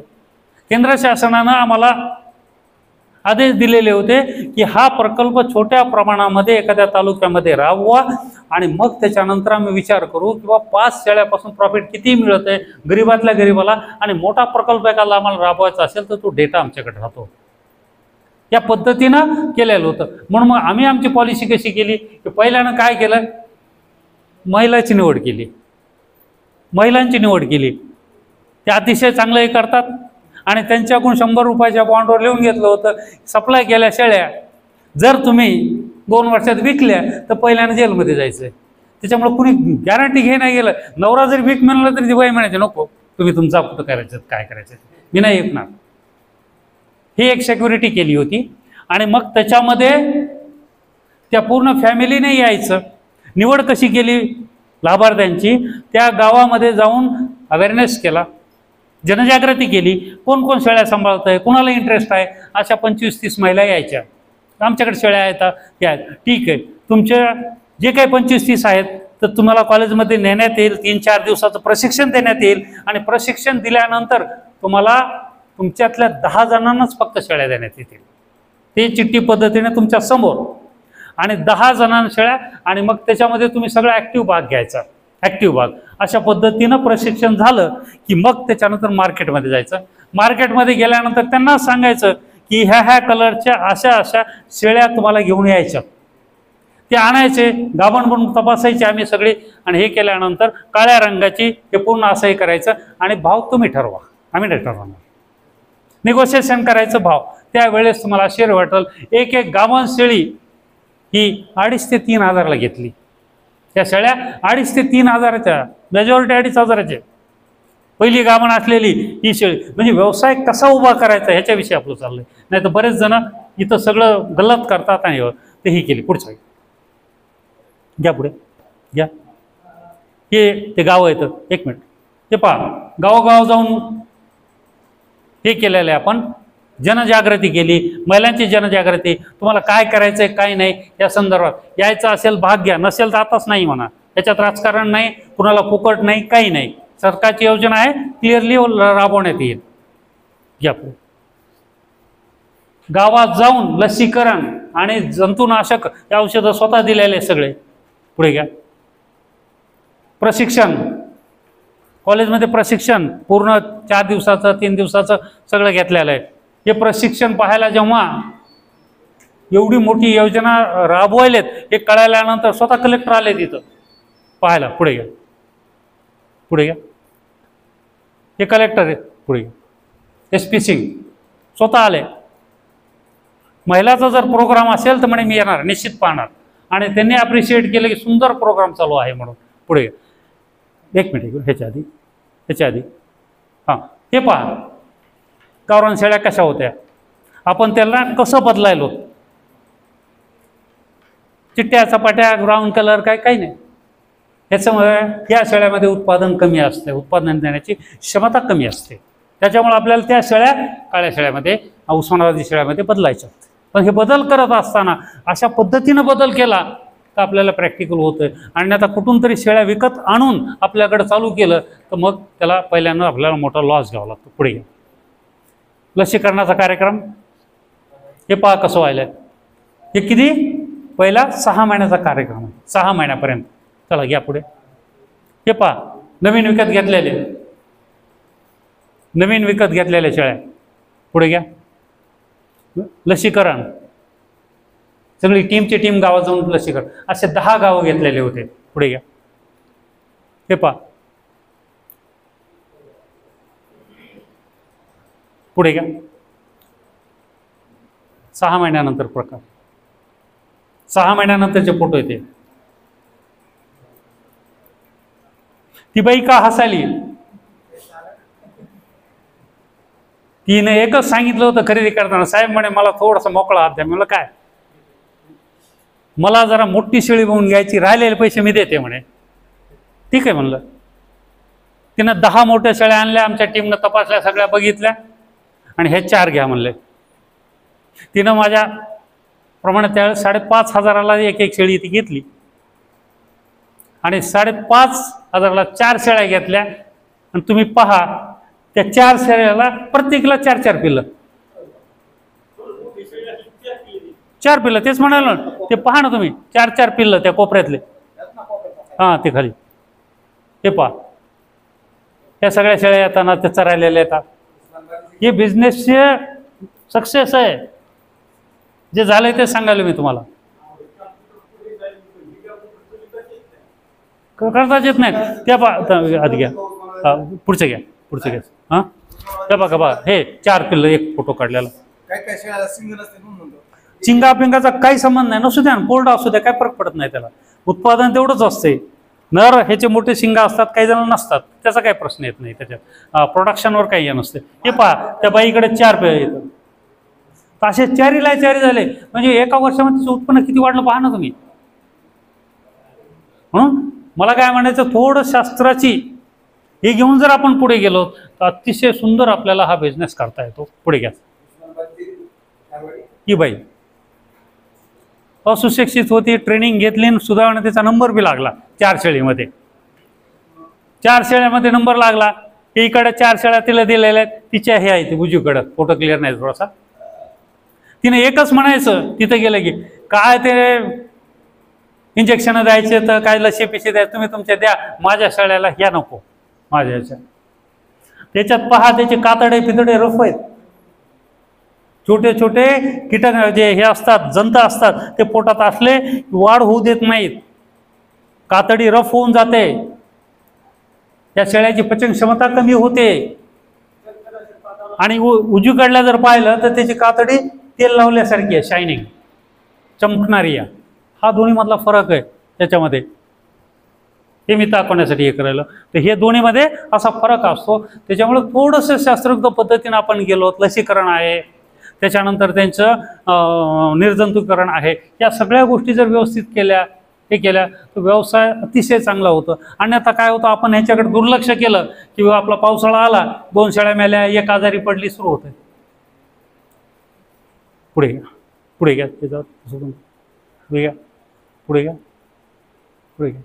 नाही ते आता दुसरं करा. तर ह्याच्या हां नेक्स्ट फाईल आहे ना ती. ह्याच्या संदर्भात काही प्रश्न असतील तर सांगा तुम्ही. ह्याच्या संदर्भात तुम्हाला काय अडचणी, तुम्हाला काय. हो, आपलं मुख्य वैशिष्ट्य काळा कलर. दुसरं वैशिष्ट्य त्याचे कानं थोडेसे लांबलेले. तिसरं वैशिष्ट्य समोरून ती झडप अशी दिसावी मोठी. त्याच्यामध्ये चुकूनही आंधळी शेळी घ्यायची नाही, लंगडी शेळी घ्यायची नाही. ही महत्वाची काय कॅरेक्टर आहेत.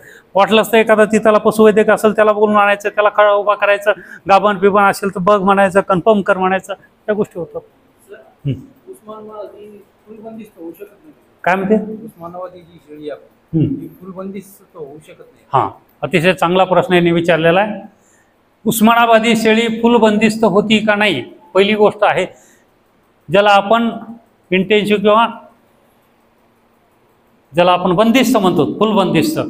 समजा आता तुम्ही त्या शेडमध्ये, ज्या ह्याच्यामध्ये 2 डबल चौरस फुटाची जरी जागा दिली त्या शेडमध्ये, तिथं शेळ्या राहिलेल्या आहेत, बाहेर काही उघडं केलेलं नाही, ओपन नाही, काही नाही, त्या तिथं सगळं आणायलेत, खाद्य खाऊ घालायलेत, खाद्य खाऊ घालायलेत. त्याच्यानंतर तिथंच तुमचं जे काही गवत आहे ते खाऊ घालायलेत. तर त्या ठिकाणी सगळ्यात मोठं की खर्च उत्पादनाचा वाढत होतो. आपल्या शेळीला सवय आहे बाहेर जाऊन पसायची, बाहेर जाऊन इकडं तिकडं फिरायची, ॲडजस्ट होत नाही. आणि ती हळूहळू शेळी काय होते, तिथंच थांबल्यानंतर तिला मुवमेंटच नसेल, इकडं तिकडं काही एक्सरसाइज नसेल, तर हळूहळू तिची पचन क्षमता कमी होते, हे होते आणि ती आजारी पडायला लागते. परंतु विदेशी शेळ्यामध्ये ती पहिली सवय असते की तिला पूर्णपणे ताणबद्ध किंवा हे केलेलं असतं, बंदिस्त केलेलं असतं आणि तिथं तिची सवय झालेली असते. तिची उत्पादनाची किंमत जास्त वाढते. म्हणून आपल्याला आपला व्यवसाय चालू करत असताना उत्पादनाची किंमत आणि नफा किती मिळायला तरच आपला बिझनेस आहे. फॅशन म्हणून आपण थोडंच हे करायला, बरोबर. म्हणून पूर्ण बंदिस्तकडे जायचं नाही. आता मी हे जे उदाहरण सांगितलं याच्यात बंदिस्तचा कुठेही संबंध नव्हता. 4 शेळ्या तुम्ही तुमच्या पद्धतीने वाढवून दाखवा, मग ते काय बंदिस्ता संबंधच नाही. बंदिस्त कुठं करावं लागेल? उद्याच्याला जर समजा तुम्ही 50 शेळ्या घेतल्या आणि म्हणे मला बंदिस्त काय नाही, सोडायच्यात, रोज शेजारचे भांडणं घरी, तुझ्या शेळीनं माझं खाल्लं, हे झालं ते झालं, कोण भांडणं करणार? उस्मानाबादी झडप शेळी घेतली तर मोठी चांगली बघून तर नक्की देते, हा देते. त्याच्यावर आम्ही संशोधन केलंय नंतर. तर याचा नाही, ते ट्रेनिंगमध्ये आपण डिटेल देतो. आता टाईम फारच कमी झालेला आहे, आणखी तुम्हाला ते ह्याचं सांगायचं, कारण काय आपल्याला वेळच मिळाला तर 1-1.5 तासामध्ये डिटेल तल्ली ट्रेनिंग असते 3 दिवसाची. त्याच्यामध्ये येऊन पूर्णपणे कसं करायचं आहे, काय जंतनाशक, हे ते सगळ्या गोष्टी सांगितल्या जातात. हां, तर हे आहे. हां बोला. ट्रेनिंग मी नाही देत, मी इथं येऊनच देतो. कृषी विज्ञान केंद्राला ते तुमची डिमांड आली ते ट्रेनिंग देतात 3 दिवसाची. कधी येतात ना इथंच, आणि त्यांची ट्रेनिंग असली मलाच बोलवतात ना, मीच येतोय, त्याच्यामुळे काही प्रश्न येत नाही. तर हे जे प्रकल्प राबवला आणि जेव्हा मी दिल्लीला जाऊन त्या ठिकाणी सगळे फोटो दाखवले, हे असं प्रेझेंटेशन केलं, सगळं हे केलं, तर भारतामधलं पहिलं पारितोषिक आमच्या कॉलेजला मिळालेलं आहे. मला म्हणण्यापेक्षा आमच्या कॉलेजला अतिशय उत्कृष्ट काम तुम्ही शेळीपालनाच्या संदर्भामध्ये जो मिनी प्रकल्प राबवला आहे त्याबद्दल केलं. आणि एवढं पूर्ण किती 22 लाखाचा जवळपास 650 शेळ्या आम्ही त्या भागात वाटल्या होत्या. आणि एका गावातून 30-30 लोक होते, त्याच्यातले 10-10 जणाला शेळ्या होत्या. पण त्यांचं आश्चर्य की एवढं मोठ्या प्रमाणावर करून हे काही कंप्लेंट आले हो आमच्याकडे. नाही तर नुसतं ते योजना आहे म्हणले की सुरूच होते, मला घ्या, असं करा तसं करा. इथं हे काही कंप्लेंट नाही म्हणले, हे कसं काय झालं एवढं शक्य? म्हणजे थोडक्यात पहिल्यानं जर एखाद्या अधिकाऱ्यानं आपल्याला जनजागृती केली वा हे आहे, ह्याच्यामध्ये नियम हे आहेत, असं आहे, तर योजना राबवायला काहीही होत नाही. अंधारात ठेवलेला असेल आणि सडन तुम्ही हे पाहिजे मला ते पाहिजे, माणूस दचकतंय. हे प्रकार त्या योजनेमध्ये व्हायला. जसं आता त्या मामाने विचारलंय, हो आम्ही सगळं केलं, हे केलं. आता त्यांनी म्हणतात की टॅगिंग केलं तर तुम्हाला बेनिफिट, पण टॅगिंगची जनजागृती कुठं झाली? काय झाली का जनजागृती? नाही झाली. मग कुठंतरी आपली यंत्रणा कमी पडायली, हे आपल्याला मान्यच करावं लागेल. आणि त्याच्यामागं त्यांचे अधिकारी कमी आहे, संख्या कमी आहे, हे आहे. आपला देश नंबर 1 आहे जनावरांच्या बाबतीत, सगळ्यात जास्त जनावर आपल्याकडे आहेत. आणि त्या नियमाप्रमाणे 5000 जनावरांमागे एक पशुवैद्यकीय अधिकारी पाहिजे. आज 1000च्या मागे बी एक नाही आहे. मग तेच सांगायला, म्हणून तुम्ही तिथं गेलात तर ते डॉक्टरच भेटत नाही. कशाला भेटल? त्याच्यामुळे 10 काम आहेत दुसरे. तू पळतो इकडं तिकडं, साहेबाची मिटिंग आहे, हे ते. म्हणजे ही यंत्रणेमधले काही ज्याला आपण हे म्हणतो कमतरता आहे, तर तो आहे. तर ही संख्या वाढणं आवश्यक आहे. तोपर्यंत शेतकऱ्यापर्यंत ज्या पद्धतीनं जायला पाहिजे त्या पद्धतीनं जाता येत नाही. ही एक अडचण आहे त्याच्यात. पुढे हो ना, 6-7 देतात ना. कोणती? नाही 4-4 एका शेळीनं 4-4 पिल्लं दिले होते, तीच उस्मानाबादची. हां, तर हे सांगितलं होतं आपण. सध्याचे फोटो आहेत, सगळंच आहे. तर आता दुसरं एक मी थोडक्यात तुम्हाला अवेअरनेस करणार आहे. आपण इथं गृहीत धरलं की बाबा आपण आपला एक 20-25चा फॉर्म चालू केलेला आहे, आपल्याकडे शेती आहे, त्याच्यावर सगळं आहे, आपण ट्रेनिंग केलेली आहे, चालू केला. 1.5-2 वर्षामध्ये 20 50 झाले, 100 झाले, 50 कमीत कमी झाले. तुम्हाला माहीत आहे का, 100 शेळ्याचा प्रकल्प जर करायचा असेल तर केंद्र शासनाची एवढी सुंदर योजना आहे लाईव्हस्टॉक मिशनची, 20 लाख रुपयाचं बाई बजेट आहे, 10 लाख रुपये त्याच्यातली सबसिडी, 10 लाख ते सबसिडी, हे 20 लाख रुपयाचे पूर्ण फक्त 100 साठी. त्याच्यानंतर तुमचं जे टेम्पररी शेड आहे तर ते कमी करून तुम्ही तुमचं चांगलं शेड बांधू शकता आणि 100 जनावरं चांगल्या पद्धतीनं ते 50 जे आहे ते करू शकता. आणि याच्यामध्ये जी काही 20 लाखाचे टोटल बजेट आहे त्याच्यामध्ये 10 लाख सबसिडी आणि 10 लाखच तुम्हाला खर्च आहे. आणि त्याच्यामध्ये तुम्ही प्रायमरी सगळं शेड फीड जर हे व्यवस्थित केलेलं असेल तर ते खर्च कमी होऊन जातो. अशा सुंदर योजना आहेत. तर त्या योजनेच्या संदर्भात मी तुम्हाला थोडक्यात माहिती देणार आहे, जर तुम्हाला शक्य असेल तर उद्योजक म्हणून. हे घ्या पुढे जा, पुढे जा, डायरेक्ट जा, शेवटच्या पेजला झालं. त्याच्या आधी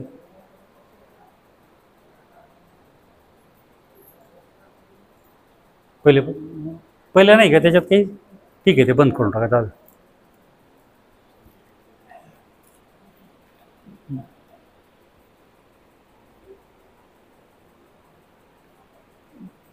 असेल नॅशनल लाईव्हस्टॉक मिशनची 100चे, जर ज्याची कॅपॅसिटी जास्त आहे 200ची सुद्धा 40 लाख, 300ची 60 लाख, 400ची 80 लाख, 500ची 1 कोटी, 50 लाख सरळ सबसिडी, 50 लाख सरळ. पहिली एकच मोठी योजना होती, पण शेतकऱ्याच्या बेनिफिटसाठी पुन्हा सरकारनं त्याच्यामध्ये मॉडिफिकेशन करून 100 शेळ्यापासूनचा प्रकल्प चालू केलेला आहे. आणि त्याच्यामध्ये रिझर्वेशन काही नाही. तुम्ही जर तुमच्या मनानं स्वतः उद्योजक बनत असाल किंवा बनायचं असेल तर उस्मानाबादी शेळीसाठी तुम्ही हा योजना चालू करू शकता. त्यासाठी तुम्हाला काय काय लागते कागदपत्र, तर त्याच्याविषयी तुम्हाला थोडक्यात मी सांगणार आहे. पहिली गोष्ट, शास्त्रयुक्त पद्धतीने केलेला DPR, डिटेल प्रोजेक्ट रिपोर्ट, प्रकल्प अहवाल लागतो. तर तो टेक्निकल माणसं माझ्याकडे या, मी प्रकल्प अहवाल तो बनवून देईल, काही प्रॉब्लेम नाही. त्याच्यानंतर दुसरं डॉक्युमेंट जे लागतं आहे शेतीच्या बाबतीत, ही योजना तुम्हाला स्वतः करता येते, फार्मर्स प्रोड्युसर कंपनी म्हणून करता येते. महिलांचा जर सेल्फ हेल्प ग्रुप असेल, स्वयं बचत गट, त्यांना सुद्धा करता येते, त्यांना सुद्धा हे करता येतं. असं कमीत कमी 7 ते 8 ग्रुप आहेत त्यांच्यासाठी ही योजना लाभ घेता येतो. त्याच्यामध्ये मुख्य आहे जमिनीचे कागदपत्र पाहिजे. 100 शेळ्यासाठी कमीत कमी 2.5 एकर जमीन ही आवश्यक आहे. 2 ते 2.5 एकर, 2 ते 2.5 एकर ही त्याची. आणि ती जमीन स्वतःच्या नावावर, ज्याच्या नावावर हा प्रकल्प आहे त्या. जर समजा तुमचं farmers producer company self help, त्याचा जो डायरेक्टर आहे मेन वर्किंग, त्याच्या नावानं असणं आवश्यक आहे, किंवा कंपनीच्या नावानं असणं आवश्यक आहे, कंपनीच्या नावानं असणं आवश्यक आहे. हे जमिनीचे कागदपत्र आपल्याला लागतात, 7/12, त्याची मालकी, ह्या संदर्भातले. त्याच्यानंतर दुसरी गोष्ट, तिथला नवीन फोटो, ज्याला आपण जिओग्राफिकल फोटो म्हणतो, ह्या कॅमेऱ्यामध्ये जिओटॅग कॅमेऱ्यामध्ये त्याची ॲक्युरेट साईटची लोकेशन असते, जेणेकरून दिल्लीला बसल्यानंतर तिथं सुद्धा ते चेक करू शकतात, त्याला जिओ लोकेशन म्हणतात. तर ते एक लागतं आहे.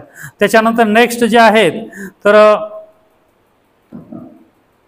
टोटल जे बजेट आहे त्या संदर्भामधलं, म्हणजे आता समजा टोटल आपल्याला 100 शेळ्याचं चालू करायचं आहे, मग ह्याच्यात बजेट किती आहे टोटल? 20 लाख. 20 लाखामध्ये 10 लाख आपल्याला सबसिडी, म्हणजे 50% सबसिडी गेली, राहिले 50%. 20 लाखामधले 50% गेले, राहिलेले 50% म्हणजे 10 लाख. हे तुम्ही स्वतःचं भांडवल कसं उभा करणार याची गॅरंटी तुम्हाला घेणं आवश्यक आहे. आणि हे भांडवल म्हणजे आता 10 लाखामधले 75% तुम्ही बँकेकडून घेऊ शकता आणि 25% स्वतःचं भांडवल, हे आवश्यक आहे. तुमचं जर शेड फीड पहिलंच असेल, जनावर असेल, तर तुमचा 25% हिस्सा गेला. नसेल तर तुम्हाला तिथं दाखवावं लागेल की इतके पैसे जमा आहेत. कमीत कमी 2 ते 2.5 लाख रुपये ते बँकेत जमा आहेत हे दाखवावं लागेल तुम्हाला. किंवा माझ्याकडे शेळ्या आहेत, माझ्याकडे इन्फ्रास्ट्रक्चर आहे त्याच्यासाठी, किंवा मग आपले आलेले बिझनेसचे पैसे तो पण तिथं टाकायचे आणि त्याच्यामध्ये फोटो काढून आपल्याला डॉक्युमेंट्स सबमिट करून नंतर तुम्ही तुमचे पैसे वापरू शकता. या पद्धतीनं 2.5 लाखाच्या जवळपास ही अमाऊंट त्या ठिकाणी लागते स्वतःचा शेअर बँकेमध्ये आहे का नाही हे पाहण्यासाठी. आलं लक्षात?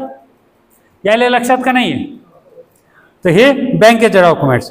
त्याच्यानंतर दुसरी गोष्ट हे आहे की जर समजा तुम्ही कंपनी वगैरे असेल तर मग किती फॉर्मॅट जोडलेले आहेत, त्यांचे डिटेल्स काय, ह्या गोष्टी तुम्हाला द्यावं लागतात. त्याच्यानंतर तुमचा आधार कार्ड तर लागतेच. आता बैलाला आधार कार्ड निघाले तर माणसाचं तर काय त्याच्याविषयी काही दुमत नाहीच.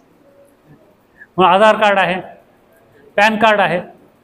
पॅन कार्ड जर तुमची कंपनी असेल तर त्याच्या नावाने येईल, वैयक्तिक पॅन कार्ड नसतंय. त्यामुळं मग जर तुम्ही शेती करायला, तो व्यवसाय करायला तर मागचे 3 वर्ष तुम्ही इन्कम टॅक्स भरलेले, रिटर्न दाखल केलेले. तुम्ही जर काहीच केलेलं नसेल, त्याच्यात रस्ते आहेत भरपूर, काळजी करायची नाही. रस्ते भरपूर आहेत, फक्त आपण त्याच्या बाबतीत थोडं चिकट राहणं आवश्यक आहे. ते जर नसेल तर सरळ 100 रुपयाच्या बॉन्डवर लिहून टाकायचं, माझा कसला बिझनेस नव्हता, आता मी बिझनेस चालू करीत आहे, त्याच्यामुळं मागचे रिटर्न भरलेले नाहीत, संपलं. ते एक डॉक्युमेंट मागच्या रिटर्नच्या संदर्भात. कंपनी असेल तर त्याने मागचे रिटर्न भरलेले, त्यांचा GST नंबर वगैरे त्या गोष्टी लागतात. त्याच्यानंतर पुढचं तुमचा ॲड्रेस, इलेक्शन कार्ड आहे, पासबुक आहे, ड्रायव्हिंग लायसन आहे, हे सगळं ॲड्रेस जे काय आहे तर त्याचं एखादा हे लागतं. वॉटर बिल आहे, इलेक्ट्रिक बिल आहे, ते लागतं. त्याच्यानंतर मागचे 6 महिन्याचे बँक स्टेटमेंट, ज्या बँकेतून तुम्ही कर्ज घेणार आहेत त्या बँकेचं स्टेटमेंट लागतंय. त्या बँकेत पहिलंच कर्ज असेल तर ती येऊ देत नाही तुम्हाला. भरणं चालू असेल तर काही हरकत नाही, भरणं चालू. तुम्ही म्हणताल जाऊ दे आता हे काय 10 लाख रुपये आपणच भरायचे आणि सबसिडी घ्यायची आणि बघू, ते बी प्रोव्हिजन आहे 10 लाखाचं. पण जेव्हा तुमची फाईल वर जाते त्यावेळेस मध्ये त्याला गरजच नाही काही. 10 लाख जर स्वतःच खर्च करीत असेल तिथे कशाला इकडे यायले, सबसिडी घ्यायला यायले, रिजेक्ट होती फाईल. त्याच्यामध्ये लिहिलंय नियमामध्ये, जर तुम्ही स्वतःचं तरतूद करत असाल तर काही हरकत नाही, बँकेकडे जाऊ नका. पण अशी फाईल तिथं पाहिली कीच ते म्हणते त्याला गरज नाही, हे फक्त सबसिडीसाठी करायला, हे अंदाज लावतात आणि फाईल रिजेक्ट करतात. हे प्रॅक्टिकल म्हणजे थिअरी काय असते ना प्रॅक्टिकल काय असतं, तशातला हा भाग आहे. त्यामुळं आपल्याला बँकेचं दाखवावं लागतं 75% आणि 25% याचे कागदपत्र असले की मग हे पुढे स्वतःचं काही करायची गरज नाही. आलं लक्षात? अशा पद्धतीनं हे आहे. त्याच्यामुळं 6 महिन्याचं. त्याबरोबर बँकेचं चेकबुक एक लागतं आहे आणि चेकबुकच्या सोबत एक बँकेचा फॉर्म लागतो, ज्याला मॅन्डेट फॉर्म म्हटलं जातं. मॅन्डेट फॉर्म कशासाठी असते की त्या चेकबुकवर केलेली सही ही तुमचीच आहे, हे मॅनेजरकडून आपल्याला हे एक कागदपत्र घ्यावं लागतं. मी परळीच्या काही लोकांना DPR आणि सगळी स्कीम सबमिट करून दिल्यानंतर ती बरीच वर गेली फाईल आणि बँकेकडे आली. बँकेकडे आल्यानंतर बँक म्हणली तुमच्याकडे पहिलंच कर्ज आहे, त्याचेच बरेच हप्ते राहिले होते, तुमचा रेकॉर्ड बॅड आहे, असं आहे तसं आहे. ते म्हणले नाही आता आम्ही सगळं करूत. ते म्हणले ठीक आहे करूत ना, मग शहरामधली प्रॉपर्टी मॉर्टगेज करा. शहरामध्ये प्रॉपर्टी मॉर्टगेज कशी करायची, म्हणजे बँक एकदा मागं लागली की काही करते, मग ते अधिकार आपल्याला काहीच नसतात. त्याच्यामुळे तिथलं रेकॉर्ड जर क्लिअर असेल तर या योजनेमध्ये आपल्याला व्यवस्थित सगळं करता येते. तिथं रेकॉर्ड क्लिअर नसेल तर मग थोडा त्रास होतो. त्याच्या आधी ते काय लोन पिन जे काय पेंडिंग आहे ते काढायचं आणि मग आपला हा काम चालू करायचं. कारण ही एवढी मोठी योजना ज्याच्यामध्ये 50% प्रॉफिट, अशी योजना अद्याप शासनाकडे कुठेही नव्हती. त्याचा फार मोठा बेनिफिट आहे. त्याच्यामुळं ते झाले. पॅन कार्ड आहे, आधार कार्ड आहे, ॲड्रेस प्रूफ सांगितला, स्वतःचा फोटो चालू आहे यातला, म्हातारपणाचा नको. ज्याच्या नावानं चालू करायचं आहे त्याचा स्वतःचा फोटो एक लागतो तिथं. आणि ते जर समजा कास्ट सर्टिफिकेट वगैरे असेल तर ते आहे, पण त्याच्यावर फारसं काही अवलंबून नाही. आणि त्याच्यानंतर 3 महत्त्वाचे डॉक्युमेंट्स लागतात. ह्याच्यानंतर एक तर तुमचं शिक्षण किती झालं आहे, जे काही 11वी 12वी ग्रॅज्युएशन झालं आहे ते आपण जोडायचं, मॅन्डेटरी नाही. आणि त्याच्यानंतर एक डॉक्युमेंट आहे तर ते म्हणजे ट्रेनिंग सर्टिफिकेट. तुम्ही कृषी विज्ञान केंद्रामधून 1 दिवसाचं चर्चासत्र नाही, ट्रेनिंग अटेंड केली का नाही याचं कागदपत्र असणं आवश्यक आहे आपल्याला. 3 दिवस म्हणा, 4 दिवस म्हणा, 5 दिवस, या ट्रेनिंगचं सर्टिफिकेट जर नसेल तर फाईल पूर्णपणे परत येते. आणि त्याच्या पुढचं एक आहे, आणि ते म्हणजे तुम्ही तुमच्या घरी पहिल्या शेळ्या आहेत का नाही, शेळी कमीत कमी बघितली का नाही, शेळ्या राखल्यात का नाही, हे त्या तालुक्याचा जो पशुधन अधिकारी आहे त्याच्याकडून तुम्हाला सर्टिफिकेट घ्यायचं आहे की मागच्या 2 वर्ष झालं मग आमच्याकडे एवढ्या एवढ्या शेळ्या आहेत आणि ते चांगल्या पद्धतीनं आम्ही त्याचं राखण करत आहोत, एवढे डॉक्युमेंट्स आपल्याला लागतात. हे डॉक्युमेंट्स तयार असेल तर DPR करून ते अपलोड केलं की जात राहते. कुठं सही करायची गरज नाही, कोणा साहेबाला भेटायची गरज नाही. ही अशा पद्धतीची केंद्र शासनाची योजना आहे. गेल्या वर्षी वर्ष होऊन गेलं, कुक्कुटपालनाच्या संदर्भात असेच प्रकल्प होता. हिंगोलीला माने साहेबाच्या तिथं भरलेला आहे योजना पूर्ण. परभणीला 2 योजना भरल्या, परळीला 1 भरली. तर सध्या माने साहेबाची तिथली प्रकल्प 50 लाखाचा सँक्शन झाला आहे, सुरू व्हायला आहे. परभणीमध्ये एका ठिकाणी सँक्शन केला आहे, तिथेही सुरू व्हायलेला आहे प्रकल्प. परळीच्या आंबेजोगाईच्या तिथं मी जे प्रकल्प सबमिट केलेला होता गोटचा, तोही सँक्शन झाला आहे, तोही आलेला आहे. त्याला वेळ लागतो, 1-1.5 वर्ष, पण अतिशय चांगली योजना आहे. फारसं काही कष्ट करायचं नाही, एवढे डॉक्युमेंट्स असतात आणि त्या पद्धतीनं आपल्याला पुढे जावं लागतं आहे. काय अडचण असेल तर सांगायच्या संदर्भात सांगा. काय म्हणतात?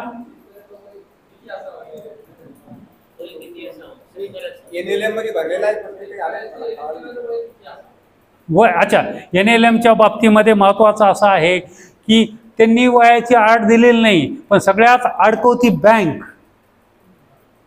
पुढचं हे झालं की कसं होतंय, आता मी रिटायर झालो आणि मी म्हणलं मला गाडी घ्यायची नाही, तुम्ही रिटायर झालेत, संपलं, तुम्हाला लोन नाही मिळणार. बँकेनं किती गॅरंटी घ्यायची याच्यावर सगळं अवलंबून आहे ना. जर बँक मला समजा 15 लाख रुपये गाडी घेण्यासाठी देत असेल तर काय हरकत आहे? नाही, तुमचं वय संपलं म्हणते. अलग लक्षात, बँकेची अडचण आहे त्या स्कीममध्ये कुठेही नाही. बँक तुम्हाला 60च्या नंतर लोन द्यायला तयार होत नाही, म्हणून ही अडचण आहे सगळ्यात. अलग लक्षात, तिथं काही त्यांनी हे केलेलं नाही. काय म्हणले?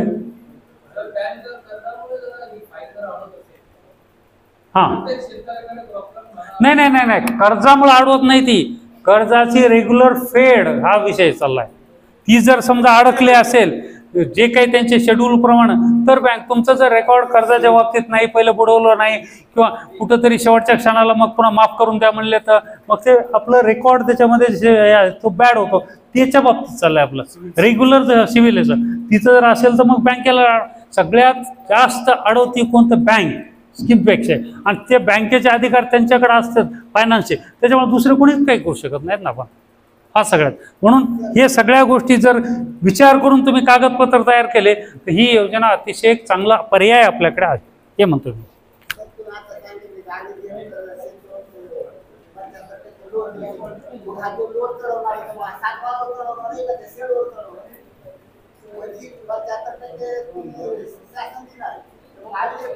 $75 नाही, 50%.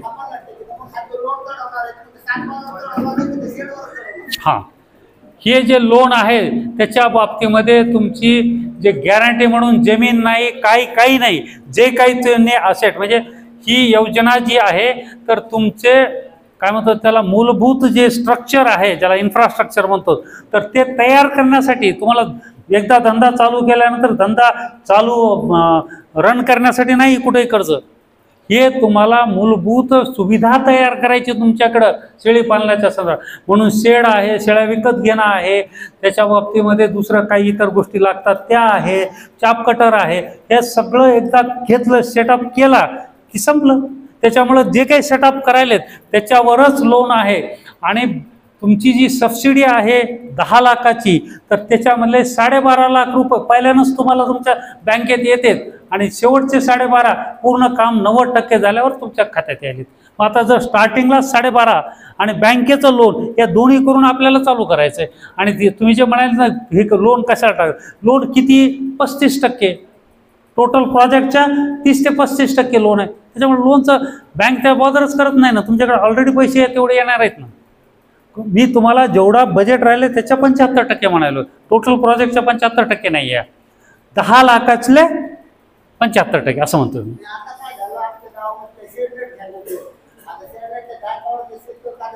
नाही, त्या योजना वेगळ्या आहेत, ही योजना वेगळी. ही पशुसंवर्धन, ऐकून घ्या तुम्ही, की पशुसंवर्धनामध्ये शेळीपालन, कुक्कुटपालन, ते मेंढीपालन, वराहपालन, त्याच्यासाठी लागणारा चारा, ह्याच्यासाठी शासनाने मुद्दाम शेतकऱ्यांना कुठंतरी प्रोत्साहन द्यावं या दृष्टिकोनातून ह्या योजना चालू केलेल्या आहेत. आणि योजना सबमिट झाली आणि योग्य कागदपत्र लागले की सरळ सरळ 50% त्याच्या सबसिडी, त्याच्यात मध्ये कोणी अधिकारी येऊ शकत नाही, कुणाची सिग्नेचर कुणाची हे नाही, फक्त त्याच्याकडून रिपोर्ट अपलोड केले जातात. तुमची फाईल कुठं जायची नाही, कुठं सिग्नेचर करायची नाही, ते कागदपत्र फक्त कम्प्युटरद्वारे किंवा तुमच्या मोबाईलद्वारे अपलोड करायचे तर, आणि ते अपलोड झाले आणि तिथं सॅटिस्फॅक्टरी रिपोर्ट झाला की फक्त ते वेळ खाते एखादं वर्ष 1.5 वर्ष, त्याच्यानंतर सँक्शन एकदा प्रोजेक्ट झाला की तुमची 50% सबसिडी येते. हे त्याचे नियम आहेत. आता शासनाच्या ज्या योजना आहेत त्याचे नियम वेगळे, त्याच्या सबसिडी वेगळी, इतर खात्याचे ॲग्रिकल्चरचे जे योजना आहेत त्याचे नियम वेगळे, ते वेगळे. तर त्याच्यामुळे तुम्ही कंपॅरिझन दोन्हीचं करू नका. सर आम्ही एक फाईल ऑनलाईन करतो. हां फाईल केला त्याचं काहीच नाही, इतक्या क्लिप काढले, सगळे कागद अपलोड केले. मला आला तुमचा प्रश्न, सांगतो मी. 1 मिनिट, आता ह्या प्रश्नाविषयी सांगतो मी. एक होऊ द्या. अतिशय सुंदर याने प्रश्न विचारलेला आहे. हो, आलं लक्षात.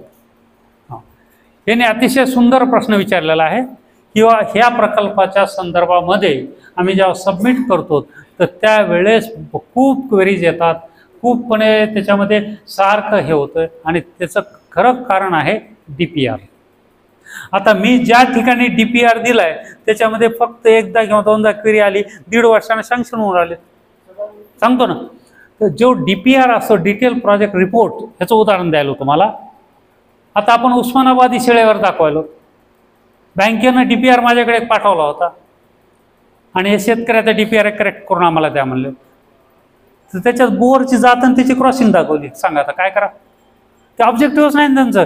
त्यांना प्युअर उस्मानाबादी शेळ्याचं ब्रीड तयार करायचं आहे, त्या भागामध्ये वाटपासाठी त्याला हे करायचं, प्रोत्साहन द्यायचं आहे. आणि त्याच्यामध्ये जर बोर शेळी टाकली तुम्ही तर ते सँक्शन कसं करते, कुठून आली बोर शेळी, मग पुढचा प्रोजेक्ट काय, मग त्याच्यामध्ये 25 प्रश्न सुरू होते.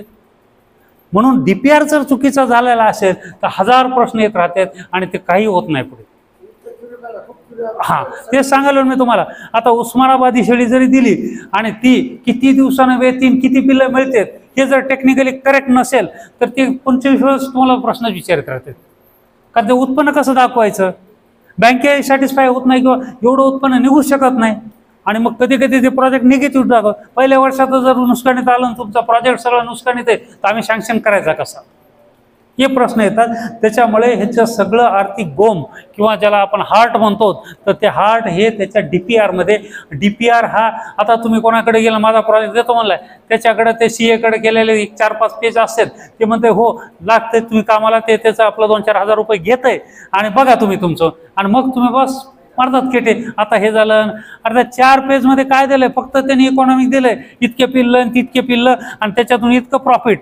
ते पिल्लं कुठून आले, एक शेळी किती पिल्लं द्यायली, काय गणित आहे, किती दिवसाने द्यायली, 6 महिन्यात दाखवलंय. अरे 14 महिने लागतं, 6 महिन्यात पिल्लूच मिळत नाही. 2 जर तुम्हाला वेळ पाहिजे असेल तर ते 14 महिने लागतात. हे टेक्निकल नॉर्म कुठे फॉलो नाही केले, मग 1000 प्रश्न तिथं टेक्निकल टीम बसलेली असती आणि ते सगळं तपासते आणि मग ते प्रश्न देत, ते झाले की दुसरे देतात पुराणिक 4. कुठं बरं तुमच्याकडून उत्तर जे अपेक्षित असतं ते करेक्ट जात नाही तिथं. हा सगळ्यात मोठा ह्या योजनेमधला गोळ आहे. आणि हे जिथं जिथं तसं झालंय तिथं तिथं त्या योजना इतके प्रश्न विचारून शेवटी परत आले. आता तुम्ही कुक्कुटपालनासंदर्भात आपले कोबे आहेत, श्याम कोबेला म्हणून परभणीचे, त्यांना विचारा. 1.5 वर्षामध्ये कधीही त्यांच्याकडे एकही त्याचं ऑब्जेक्शन आलं नाही. DPR करेक्ट होता. गेले की आता 1.5 वर्षानं पेपर आले आणि 50% सबसिडी त्यांच्या ह्याला जमा झाली. फक्त वेळ का लागला, वेटिंग आहे तिथं. आता तर त्यांची वेबसाईट पूर्णपणे रिपेअरला गेलेली आणि कमीत कमी 1.5 ते 2 महिने ते कसलंही आपल्याला आता प्रोजेक्ट त्यांच्याकडे सबमिट करता येत नाही. 1-1.5 महिन्यांनी ते चालू झाले की प्रोजेक्ट सबमिट करता येतील. आणि त्याच्यामध्ये सगळ्यात मोठा तुमच्या डॉक्युमेंटपेक्षा हे अहवाल, प्रकल्प अहवाल जो डिटेल आहे, तर तो जर करेक्ट असला तरच, टेक्निकली करेक्ट असला तर तुम्हाला काहीही त्याच्यात परेशानी येत नाही. अन्यथा सगळीच परेशानी होती आणि तुम्ही इतकं परेशान होता काय करायचं कळतच नाही. याला आपण नॅशनल लाईव्हस्टॉक मिशन्स प्रोजेक्ट्स म्हणतो. मराठी त्याला काय, राष्ट्रीय पशुसंवर्धन योजना, असं म्हटलं जातं.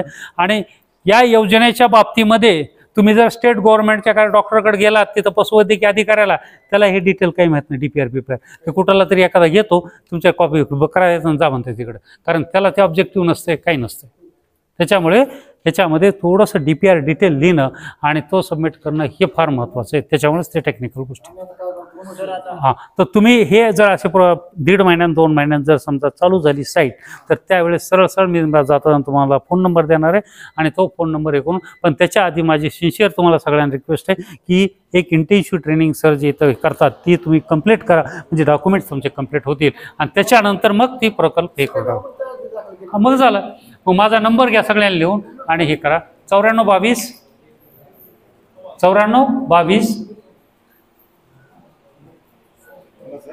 9422 17 67 05 9422 17 67 05 9422176705. डॉक्टर परत सांगितलं 9422 17 67 05. डॉक्टर माणिक धुमाळ. डॉक्टर माणिक धुमाळ. शक्यतो संध्याकाळी